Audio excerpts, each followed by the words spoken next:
और क्या तुम्हारी दुआओं की इस लिस्ट में मैं भी शामिल हूँ? वो सारे लोग जो मेरी जिंदगी का हिस्सा हैं या थे। वैसे अपने फ्रेंड्स को रात के इस वक्त नोट्स डिस्कस करने की आदत मत डाल। You are so boring. अभी आपकी तबीयत ठीक है, वरना मैं आपसे लड़ाई करती। कितने खुदगर्ज इंसान हैं आप। जायदाद पर सबसे पहला हक मेरी बेटी ईमान का बनता है।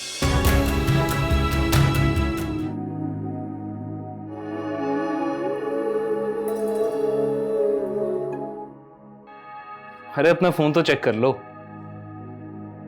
हाँ, आप कब आए? काफी देर से। तुम्हारी इतनी लंबी दुआ, इतना लंबा सजदा। बस ऐसी होती मेरी दुआएं और सजदे। और क्या तुम्हारी दुआओं की इस लिस्ट में मैं भी शामिल हूँ? कैसी बातें कर रहे हैं आप? जाहिर सी बात है। और कौन कौन शामिल है? वो सारे लोग जो मेरी जिंदगी का हिस्सा हैं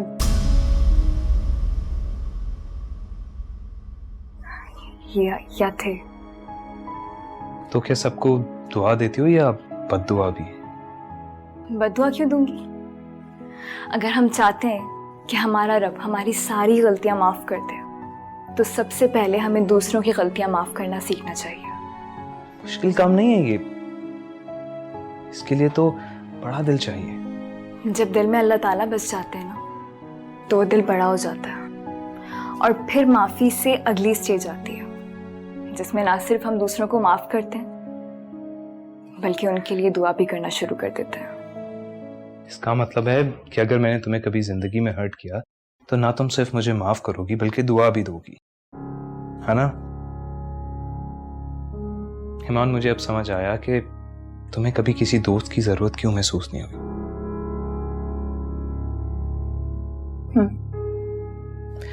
तुम्हारी तो तन्हाई इतनी मसरूफ है कि तुम्हें किसी की जरूरत नहीं। कभी कभी तो मुझे लगता है कि तुम्हारे पास मेरे लिए भी वक्त नहीं है।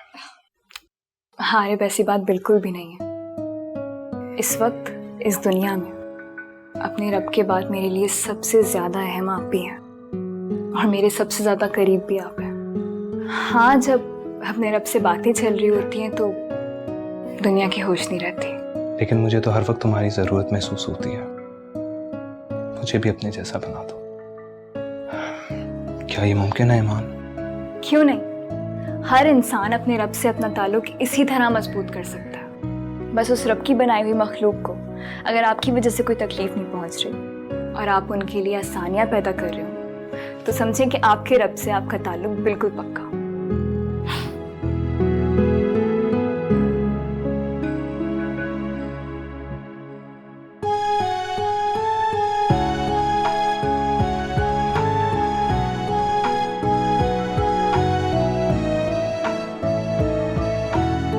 आप भी ना?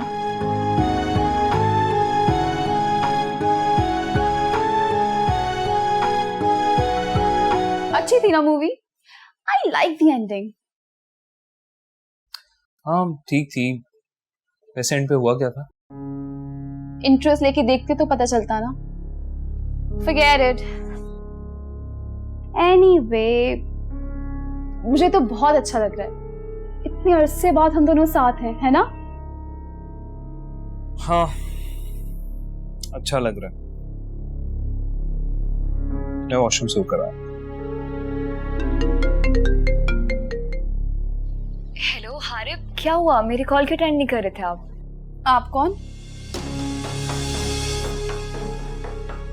आप कौन बात कर रही हैं? जी, वो मैं हारिब की क्लास फेलो बात कर रही हूँ। उनसे कुछ नोट्स डिस्कस करने थे मुझे। क्या मेरी हारिब से बात हो सकती है? फिलहाल तो हारिब यहाँ नहीं है, वो आता है तो बता दूंगी। वैसे आप कौन बात कर रही हैं? मैं हारिब की फैमिली फ्रेंड हूँ। अभी तो हम बाहर आउटिंग में आए हुए हैं। आप मुझे मैसेज दे दें, मैं इन्फॉर्म कर दूंगी।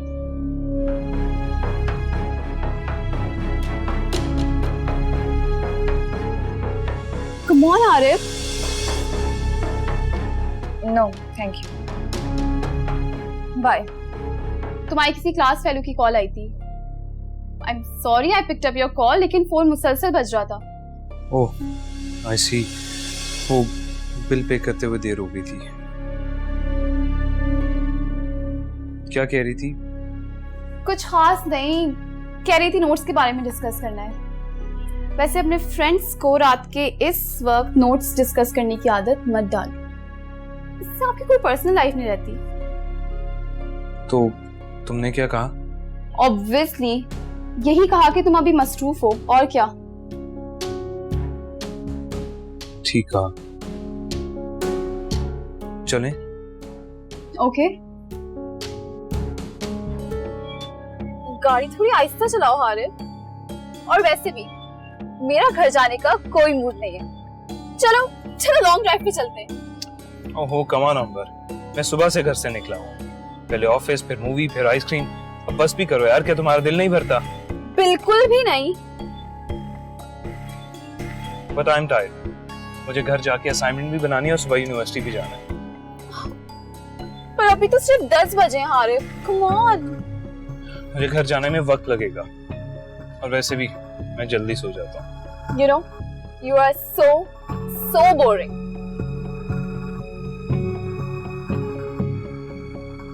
और वैसे भी मेरे एग्जाम स्टार्ट हो रहे हैं, तो कोशिश करना कि ऐसा प्लान दोबारा मत बनाना। फौजिया, मैंने सोचा है कि मैं अपनी प्रॉपर्टी में से आधा हिस्सा किसी फाउंडेशन को दे दूं। अहमद, ये आप कैसी बातें कर रहे हैं? अभी आपकी तबीयत ठीक नहीं, वरना मैं आपसे लड़ाई करती। कितने खुदगर्ज इंसान हैं आप। क्यों? इसमें खुदगर्जी वाली क्या बात? क्यों बात नहीं है? मैं आपकी बीवी हूं, आपके बच्चे हैं, एक बेटा है, एक बेटी है। इतने वारिस होने के बावजूद आप अपनी प्रॉपर्टी बाहर बांटेंगे?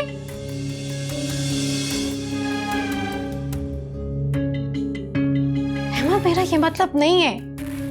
मैं ये थोड़ी कह रही हूँ कि अभी से आप अपनी प्रॉपर्टी में से हमें हिस्सा दे दें। अल्लाह आपका साया हमारे सरों पर सलामत रखे, आपको लंबी जिंदगी दे, लेकिन आपके बाद हमारा है ही कौन? देखो फौजिया, पहली बात तो यह है कि मैंने अपनी सारी प्रॉपर्टी देने की बात नहीं की, और दूसरी बात यह है कि अगर अल्लाह ने हमें हद से ज्यादा दौलत से नवाजा है, तो उसमें से आधी दौलत अल्लाह की राह में डोनेट कर दी जाए, तो इसमें हर्जी क्या है? मेरे इस फैसले पर खुश होने की बजाय तो मुझे डिस्करेज कर रही हो। बहुत अफसोस है तुम पर। क्योंकि आपका ये फैसला निहायत अहमकाना है। ठीक है, अल्लाह की राह में देना चाहिए, और आप देते भी हैं, बस इतना काफी है। और अब ये तो नहीं ना कि अपनी जायदाद में से आधा हिस्सा ही बाहर बांट दें। देखो, ये मेरी जायदाद है, और मेरी मर्जी है कि ये जायदाद मैं किसके नाम करता हूं और किसके नाम नहीं करता। और अगर अपनों में हिस्सा बांटने की बात है, तो इस जायदाद पर सबसे पहला हक मेरी बेटी ईमान का बनता है। अगर वो आज पलट कर एक बार भी मुझसे माफी मांग ले, तो शायद मैं उसे माफ कर दूं, मगर न जाने क्यों वो उससे रूठ सी गई है हमेशा के लिए।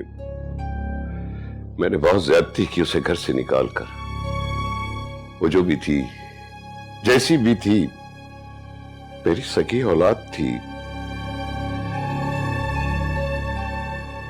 और इस बात का एहसास वक्त गुजरने के साथ साथ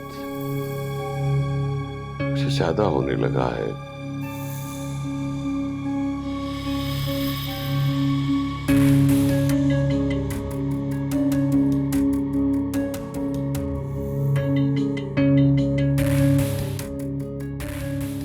तो ईमान के लिए तुम्हारे दिल में पैदा होने वाला ये नरम गोशा खत्म करना ही पड़ेगा। मेरे मौला है कैसी रुसवा